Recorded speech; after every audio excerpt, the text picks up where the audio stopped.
So my top tips, early involvement. As I'm always saying, the earlier we can get involved, the better.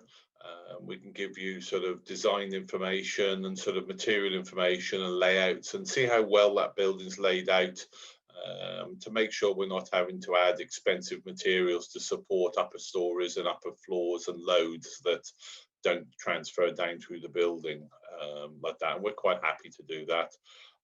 And then obviously strict design brief.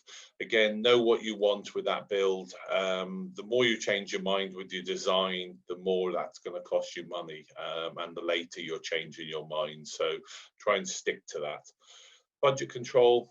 Budget control is key, from the outset. Make sure you know what that budget is. Make sure everybody else knows what your budget is in the design, and make sure you can build it for that budget so that you're not halfway down the road finding actually that it's going to cost you a lot more than what you thought.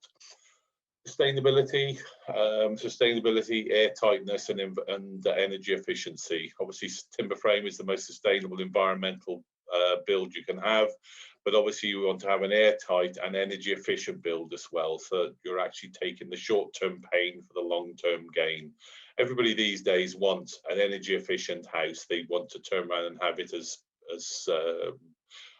good as they can get it. So which timber frame will deliver? Thank you very much, and hope that helps, and look forward to seeing your drawings.